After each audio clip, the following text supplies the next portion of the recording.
Deməli, keçirik PowerPoint-i. PowerPoint nə idi? Təqdimat proqramları. Hansı proqram təminatına aid idi? Tətbiqiyə aid idi. Yəni, sənə mənə lazım olan hissəsidir. Başlayaq. PowerPoint-in fayl genişlənmələri. Hər demək olar ki, imtahana da olmasa 2-3 imtahandan bir düşür. PPTX standartdır, susmaya görədir. PPSX nümayiş zamanı olan genişlənməsidir. POTX-dəki şablon olan genişlənməsidir. İyul imtahanında misal üçün dümdüz bu düşmüşdü ki, şablon PowerPoint-lərə uzantı hansıdır? Susma vəziyyətində proqram tərəfindən verilən ad presentation 1-dir ki, bu dəyişirdi. Word-də dokument 1 idi. Ondan sonra da Excel-də book 1 idi. Slaydlar zolağında, yəni ən aşağıda gördüyümüz hissədə nələr var? Birincisi var vəziyyət sətrində. Təqdimatdakı slaydların sayı. Məsələn, bizim təqdimatımız neçə slayddan ibarətdir? 24 slayddan ibarət. Neçəncisindəyik? İkincisindəyik.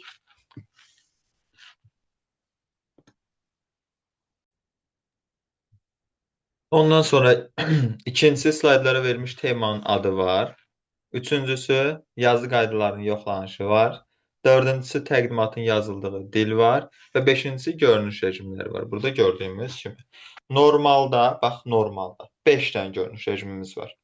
Amma vəziyyət sətrində yalnızca 3-ü görsənir. Hansılardır? Normal görünüşdür, slide sorterdır, bir də ki reading view. Slide show rejimi, bax, ən sonuncusu olan, aşağıda var ha, bu komputer işarəsinə oxşayan. Bu görünüş rejimi deyil. Sadəcə olaraq, belə deyək, ekranda sizə slaydları nümayiş etdirmək üçün istifadə edədiyimiz hissədir. Miqyas minimal 10%, maksimal 400%-dir. Word-də bu minimal 10%, maksimal 500 idi. Excel-də də həmçinin minimal 10 idi, maksimal 400%-ə bərabər idi. Ondan sonra slide sorter'da, yəni baxın, bu görünüş rejimində burada atılsa inşallah minimal 20%-dir, maksimal 200%-ə bərabərdir ki, sağ-aşağı hissədə görürsünüz. Və nəhayət sonuncusu, burada gördüyümüz bu işarə slaydın miqyasını ekran ölçüsünə görə uyğunlaşdırmağa kömək edir. Ondan sonra gəlir fayl menüsü. Fayl menüsündə demək olar ki, hər şeyi biz keçmişik həm Word-də, həm Excel-də. Sadəcə üstündən keçək. Bax, birinci hissədə info var. Info nə idi? Təqdimatdakı, belə deyək, fayllar haqqında məlumat verir sadəcə. Buradan təqdimata mühafizələr də, yəni parollar da qoya bilərik. İkincisi gəlir new hissəsi. New nə idi? Yeni təqdimat yaratmaq. Qısa yolu Ctrl-N, natiqin N-sıdır. Ondan sonra buradan həmçinin yeni şablonlar da yarada bilərik. Üçüncü gəlir open hissəsi. Open açmaqda əvvəlcədən yadda saxlanmış, yəni xarici yaddaş qurğulamada yadda saxlanmış fayllara əl yetərliyimizi mövcudlaşdırır. Qısa yolu Ctrl-O-dur. Save öz adı altında yadında saxlayırdı. Qısa yolu Ctrl-S idi. Save as F12 idi qısa yolu. Fərqli adda, fərqli uzantıda, fərqli yerdə, nə bilim, fərqli tipdə yadda saxlamağa kömək edir. Və ən əsası təqdimata buradan parollar yerləşdirə bilirik. Ondan sonra gəlir nə? Altıncısı print əmri. Print əmri burada da var, amma misalı demək olar ki, düşmür. Ctrl-P qısa yolu. Ətraflı tanış olacaq. Yedincisi gəlir share hissəsi. Bu da ki, lokal şəbəkədə, elektron poçtda, kimlənsə, web brauzer üzərində paylaşmağa kömək eləyir. 8-ci gəlir export. Exportdakı video fayl şəklində yadda saxlamağa yardımcı olan hissəmizdir. Sonra gəlir 9-cu close əmri. Qısa yolu Ctrl F4-dür. Bax, vurğulayıram. Digəri də Ctrl Q-dür. Q hərfidir. Ondan sonra gəlir account hissəsi, buradan bizim haqqımıza, yəni cari istifadəçilər haqqında məlumat verməyə kömək eləyir. Ondan sonra 11-incisi də optiondur. Option tab vasitəsilə də ayarlara getməyə kömək olur. Gəlir print əmri. Print əmridə bu səfər 5 hissədən ibarətdir. Birinci hissə kopya sayını bildirir. İkinci hissə print all site-da, bax buradadır. Print all slide var. Bütün slaydları çap etməyə kömək eləyir.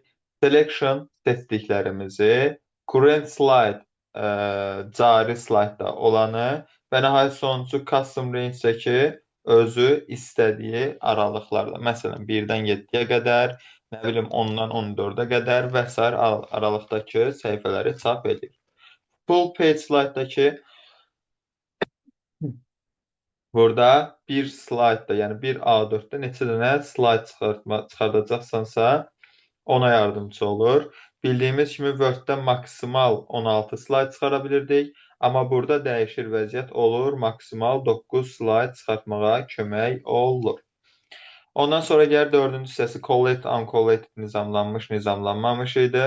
Nə idi nizamlanmış, nizamlanmamış? Məsələn, 10 səhifəlik bir prezentasiyam varsa, nə edəcək? 1-dən 10-a qədər çıxacaq collated-də. Uncollated-də nə idi? Birinci hissədən misal üçün 3 dənə kopya istəyirsə, 3 dənə 1-1-1, sonra 3 dənə 2-2-2, sonra 3 dənə 3-3-3 bu cür çıxarmağa davam eləyəcək. Color-dakı rəngli ağ-qara və yaxud da ki, ağ-qara boz çıxarılması üçün istifadə etdiyimiz hissəmizdir. Davam edirik, gəlir Home. Home-da nələr var? Birincisi Clipboard var. Clipboard nədir? Mübadilə buferidir.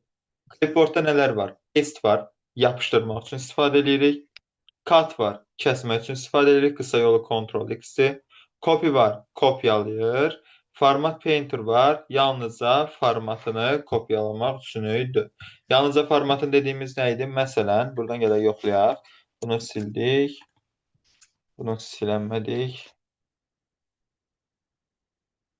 Məsələn, gətirin burada hər hansısa bir yazı yazmağa çalışırım.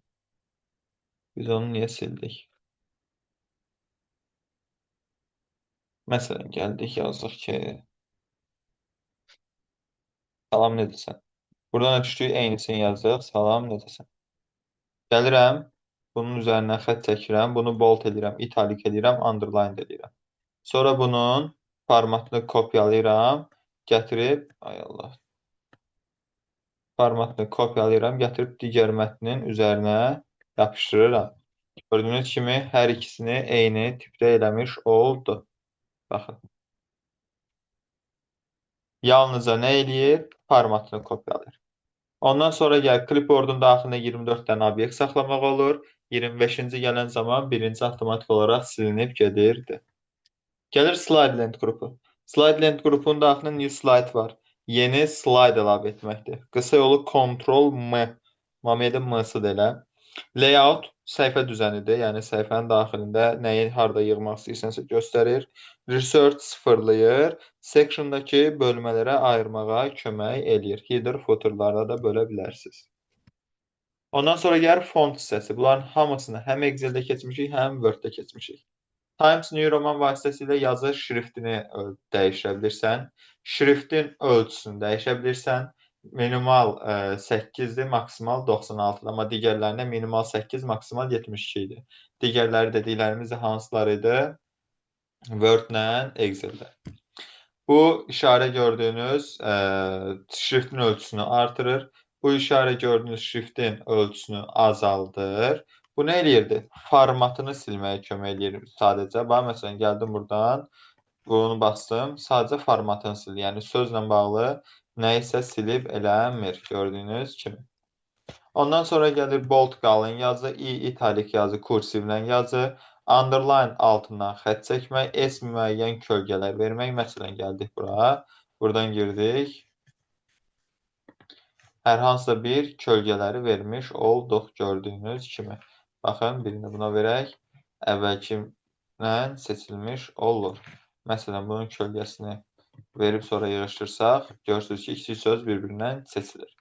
Ondan sonra gəlir bu gördüyümüz simvollar arası məsafəni artırıb azaltmağa kömək edir. Baxın, buradan da gördüyünüz kimi. Ondan sonra gəlir bu AA hissəsi, yəni böyük hərflə kiçik hərflə yazmağa kömək edir. Sentence case baş hərfini böyüklə yazır, yəni cümlədəki case-ə uyğun olur. Lower case hər birini kiçik hərflə yazır.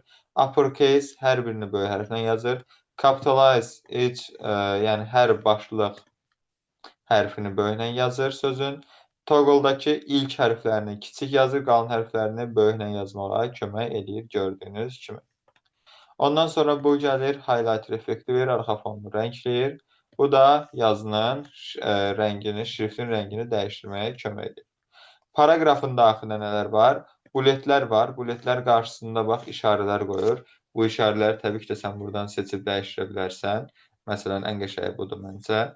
Ondan sonra rəqəm olan hissədə həm istədiyin kimi nömrələyə bilərsən. Bax, burada gördüyünüz kimi rum rəqəmləri var, ABC var, ABC-lər, rum rəqəmləri digər hərflərlə yazılışı var və s. Ondan sonra gəlir abzasın soldan sağdan boşluğunun təyin edilməsi. Bax, gördüyünüz bu hissə abzaslar arası məsafəni artırır. Gördüyünüz kimi. Burada nizamlayır, yəni necə yazmağına kömək eləyir sənin gördüyünüz kimi. Sonra gəlir abzasın sola doğru sıxlaşdırılması, mərkəzə doğru sıxlaşdırılması. Gördüyünüz kimi getdi mərkəzə, sağa doğru sıxlaşdırılması, ən sağa getdi və hər tərəfdən eyni məsafədə kəsilməsidir. Kolumdakı sütunlara bölünür. Adi Word-də misal üçün quiz hazırlayana necə iki yerə bölmürük? Bu da eyni funksiyanı yerinə yetirir. Ondan sonra gəlir burada gördüyümüz, bu sizin 2019-da yoxdur. Bir də gəlir Word artlar. Word art nə idi? Ağıllı diaqramlar. Baxın, misal üçün gördüyünüz kimi daha viddi hala gətirməyə kömək eləyir. Sonra gəlir drawing. Drawingdə shape var, fiqurlar əlavə edirsən. Məsələn, 2 dənə fiqur əlavə edək buradan. Bir də olsun bu. Bunun arxa fon rəngini dəyişək buradan. Fill eləyək, olsun misal üçün bu rəng. Biraz da böyüdək ki, daha viddi görsənsin. Bunun arxasına salaq. Burada nə var? Bring forward var, send backward var. Bring forward nə eləyirdi? Önə gətirirdi. Send backward nə eləyirdi? Arxaya apardı. Selection pane vasitəsilə bütün obyektləri gizlətməyə yardımcı olurdu. Baxın, hide all elədik, ekranda obyekt qalmadı. Show all elədik, hər biri geriyə qayıtmış oldu. Ondan sonra gəlir, yaxşı sən getdi, sən bizə ehtiyacın yoxdur. Quick style, buradan gördüyümüz kimi arxa fonun stilini dəyişdirmək olur. Və məsələn, nə bilim, rəng nə istəyirsə buradan seçə bilərsən. Özümüzə uyğun bir rəng seçək, yaşayışımıza olsun qara rəng misal üçün. Sonra gəldik shape fill, fiqurun daxilini doldurmaq üçündür, rəngini dəyişdirirsən. Shape outline, kənar xətlərinin rəngini dəyişirsən, bax gördüyünüz kimi. Shape effektdəki buradan hər hansısa bir effektləri verib daha da gözə yatımlı hala gətirə bilirsən. Məsələn, verək elə bunu. Ondan sonra gəlir editing əmri. Editingdə var find and replace. Find and replace nə idi? Axtarışı təmin edirdi. Məsələn, necə sən sözlərini axtarmaq istəyirəm. Gəlir burada necə səndən hamısı bir-bir çıxmış olur. Sonra replace əmri. Replace də konkret olaraq fontunu dəyişirsən. Misal üçün, hal-hazırda nə idi? Aptosu idi. Aptosu nə ilə dəyişək? Abaq nədir? Başqa bir şey tapaq, daha qəşəng olsun. Məsələn, replace edəsək. Hamısı dəyişmiş olur. Ondan sonra selection pane var idi burada. Nə idi yenə selection pane? Buradakı bütün obyektləri gizlədib göstərməyə yardımcı olurdu. Ondan sonra gəlir insert əmri. Insert əmrində new slide var. New slide nədir? Yeni vərəq əlavə etməkdir. Məsələn, gələk bu vərəqin daxilində yeni nələrsə yazaq. Bunu buradan silək lazım deyil bizə. Bunu da buradan artıraq ki, daxilə necə yaza bilək. Ondan sonra table var, cədvələr əlavə etməkdir. Misal üçün, gördüyünüz kimi, sən get hələ ki, sən bizə lazım deyilsən. Picture var, şəkil əlavə etməkdir. This device, misal üçün, bu kompüterdəndir, ya, nə bilim, stokdan götürməkdir və s. Screenshot hər hansısa bir səhifənin şəklini gətirib bura əlavə eləyir, gördüyünüz kimi. Lazım deyil, silirəm. Ondan sonra gəlir, qaydırıq bura. Gəlir foto albüm, buradakı şəkillər çoxluğunu seçmək üçündür. Kamera sizdə yoxdur. Shape'lər yenə fiqurlar əlavə edirsən. Iconlar, piktoqramlar əlavə edirsən. Buradan götürə bilərsən istədiyin piktoqramı. Ondan sonra 3D modellər əlavə edə bilərsən. Misal üçün birinə baxaq. Tez asılır onsuz. Tutalım ki, nə əlavə eləyək? Misal üçün, elə şey götürək. Musiqi aləti. Hansını əlavə edək, daha qəşəng görsənsin. Bunlar daha qəşəng görsənir məncə. Buradan insert'ü basırsınız. İndi gələcək ekrana. Səbirli olun bircə saniyə.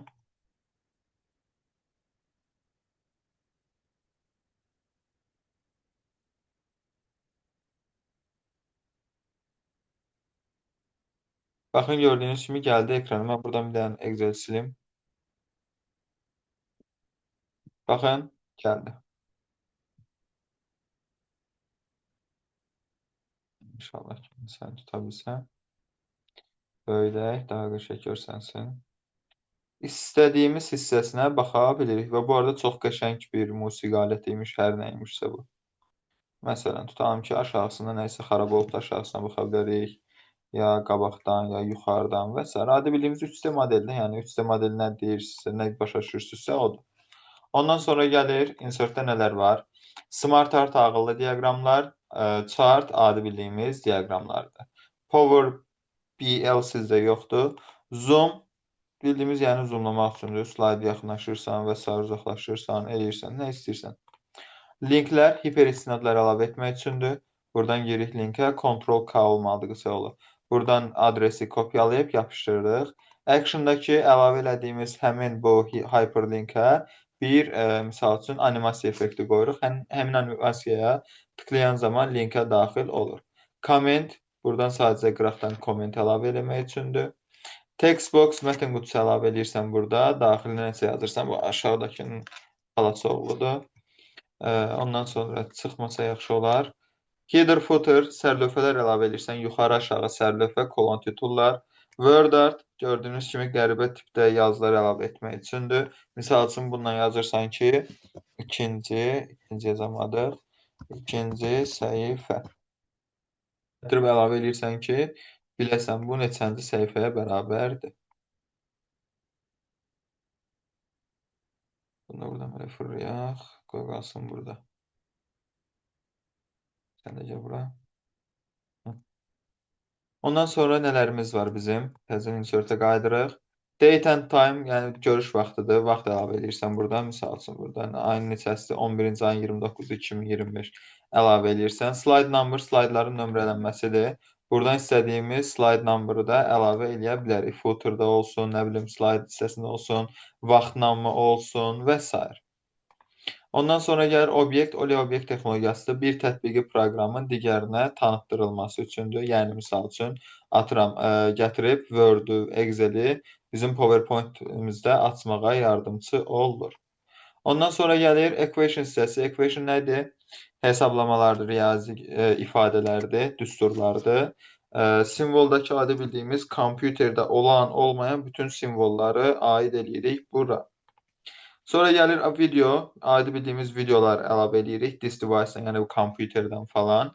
Audio səs əlavə edirik, buradan gördüyümüz kimi və screenshotda hər hansısa bir ekran kaydını alıb əlavə eləyə bilərik. Ondan sonra gəlir dizayn. Draw yoxdur sizdə düşmür. Dizaynda nələr var? Birincisi temalar var, adi bildiyimiz belə deyək, şablonlarda, qısa konkret desək, şablonlar əlavə edirik. Həmin şablonların arxa fonun rəngini dəyişə bilərik. Həmin şablonların, bu variant hissəsi var ha, bura. Bu. Fontunu dəyişə bilərik. Müəyyən effektlər verə bilərik, sağda gördüyünüz kimi. Background style, yəni arxa fonun stilini falan dəyişdirməyə yardımçı olur bizə. Customize hissəsi var ki, sizə hədsiz çox düşür. Slide size-dır. Bu gördüyümüz slaydın ölçüsünü tənzimləyir. Misal üçün, maximize seçək biz, olsun maksimal şəkildə.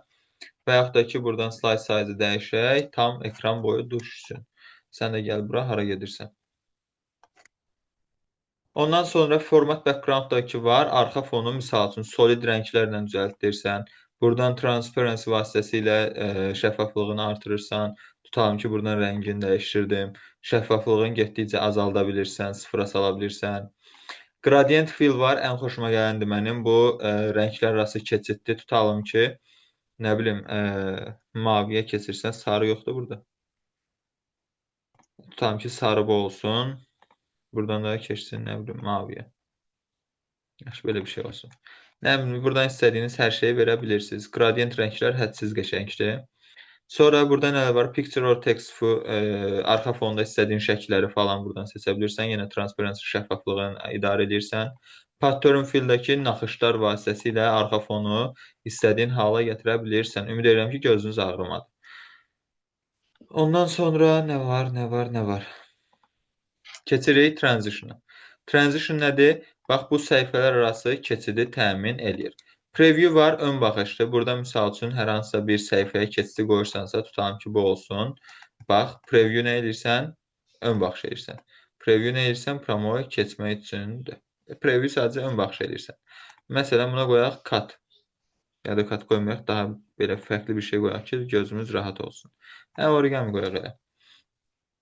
Gördüyümüz kimi. Gəlirik əsas hissəsi timing hissəsində. Timing hissəsində səs də qoya bilərik burada. Misal üçün bomba səsi olsun. Duration hissəsini qoya bilirik ki, neçə saniyə ərzində keçsin. Bax, məsələn, buradan da səs əlavə edək. Buna kamera səsi olsun, tışıq eləsin. Baxaq indi. Gördüyünüz kimi. Gəldi bura. Bomba səsi gəldi eşitdiyiniz kimi. Apply to all eləyəndə bütün səhifələrə bunu tətbiq eləyir. Buradan bomba səsi yaxşı gəlmədi. Misal üçün, nə bilim, alqış səsi var burada ən yaxşısı. Ən yaxşısı budur elə. Məsələn, bir dənə yolu var. Gördüyünüz kimi. Advanced slide var. O mouse klikdir. Yəni mouse klikləyən zaman mı keçsin, yoxsa hər neçə saniyədənsə bir özü avtomatik olaraq keçsin. Məsələn, 7 saniyə çox olduğunu 7 saniyə gözləməyək, 2 saniyə olsun. Gördüyünüz kimi. Səs gəlmədi axı. Mənim sizə gəlmir səs. Ayda, əfsuslar olsun. Gözləyin, telefondan kayd edəcəm. Qrupunuza atacağım. Bir saniyə. Ondan sonra gəlir animation hissəsi. Animationda ekranda hər hansısa bir obyektlərə animasiya qoyulmasıdır. Transition nə oldu? Səhifələrə qoyulması. Burada nə oldu? Obyektlərə qoyulması. Misal üçün, burada appear var. Nə oldu sənə? Appear-a qoyarıq. Appear peyda olmaqda bilirsiniz. Appear qoymayaq, daha maraqlı bir şey tapaq. Split qoyaq, kənarlardan gəlməsi misal üçün. Gördüyünüz kimi. Bax, preview eləyirik. Gəlir. Buradan gördüyünüz. Burada da eyni şey var. Start var. Start vasitəsilə on click mi olsun, with previous mi olsun, after previous mi olsun. Kliklənən zaman əvvəlki və yaxud da ki, sonraki. Duration bunun gecikməsidir. Gecikmə bilirsiniz nədir? Məsəl üçün, 2 saniyə ərzində bu sırf işə başlasın.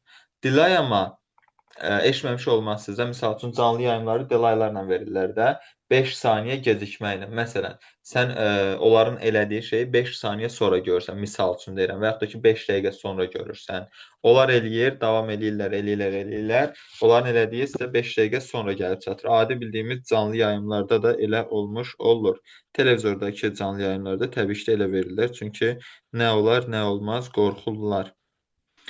Ondan sonra burada bir-iki dənə bir şey var. PowerPoint-dən baxacağımız hissədə aid. Buraların hamısını keçdik.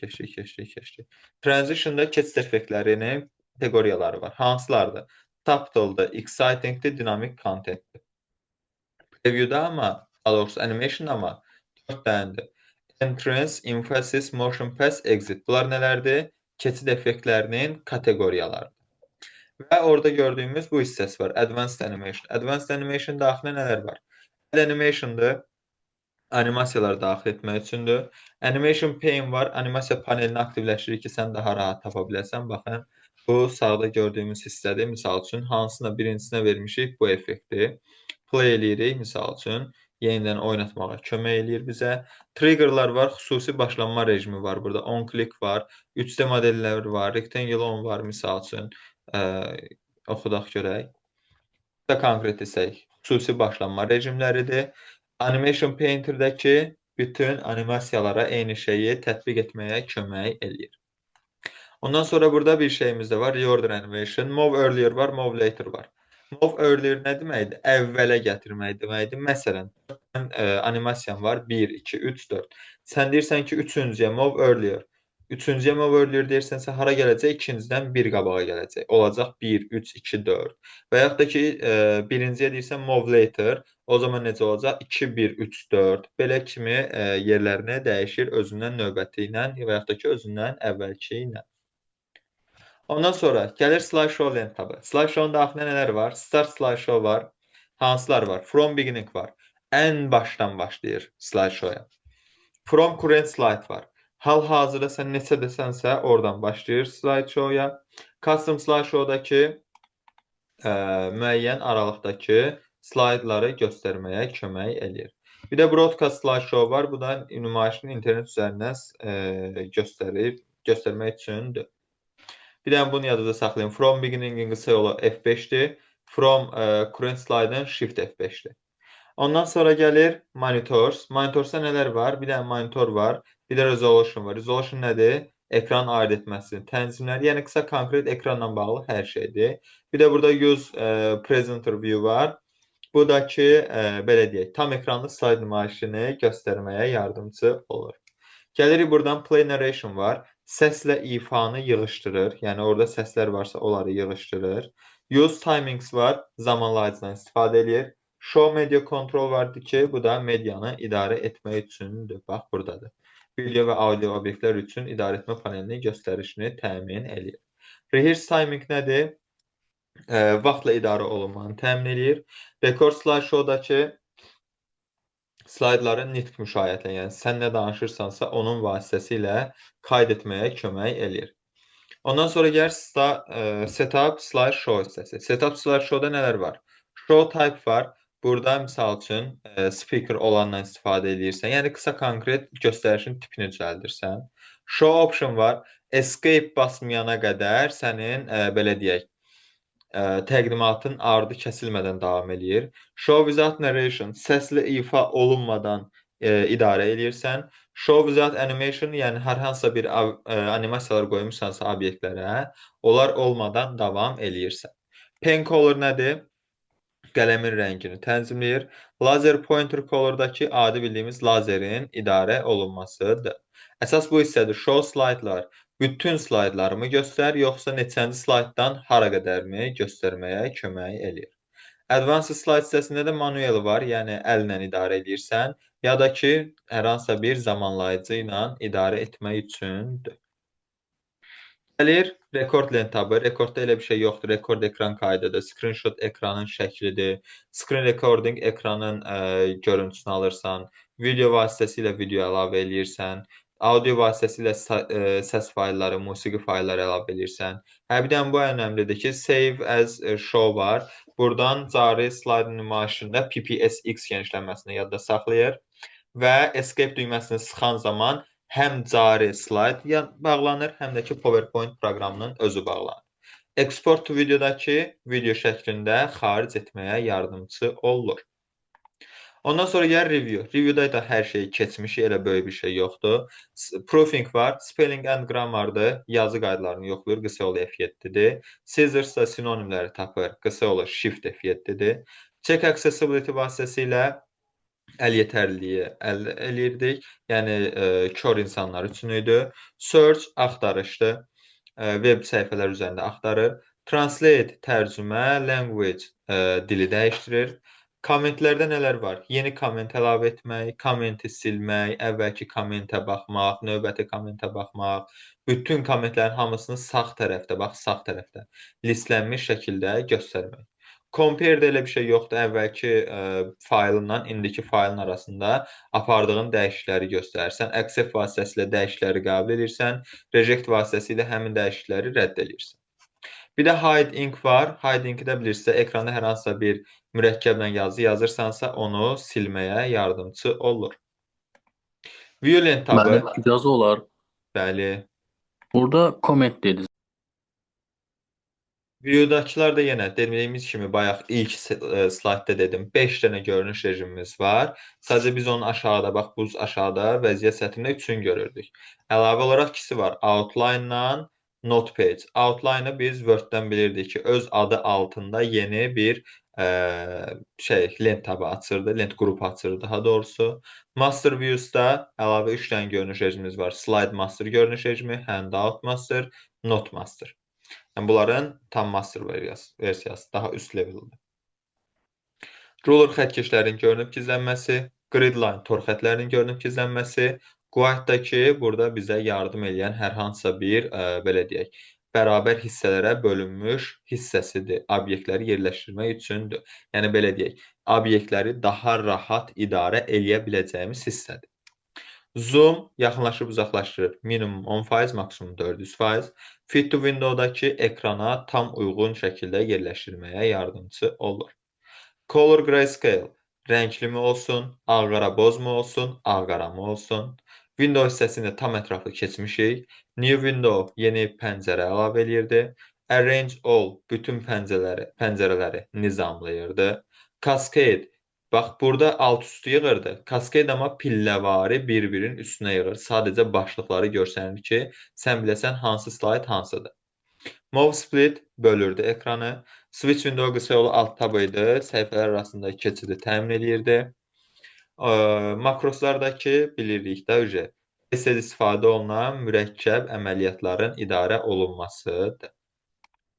Ondan sonra gəlir əsas və əlavə tab vərəqlərinin siyahısı. Qoy qabağınıza qəşəng-qəşəng əzbərləyirsiniz. Elə də böyük bir şey yoxdur burada digərləri kimi. Digərlərində daha çox şey var idi. Gəlir müxtəlif genişlənmələri faylların xarici görünüşləri. Məsələn, 2025-in iyul ayındakı olan imtahanda düşmüşdü konkret olaraq. Prosta tam olaraq hansı düşmüşdü, unutdum. Səhv eləmirəmsə, POTX olaraq düşmüşdü. Templatelər, şablonlar düşmüşdü. Qoyursuz qabağınıza, sadəcə şəkillərinə baxırsınız, öyrənirsiniz. Elə böyük bir şey yoxdur. Və nəhayət sonuncusu, slideshow görünüş rejimində. Bunu mən sizə tam olaraq göstərə bilməyəcəm, onsuz şeydir. Yanımda olsaydı göstərə bilərdim ancaq. Control P nə edir? Slideshow görünüş rejimi zamanı, hətta gözünü görüm, götürə biləcəm sizə. Bir də saniyə. Ay Allah, çaşmasın.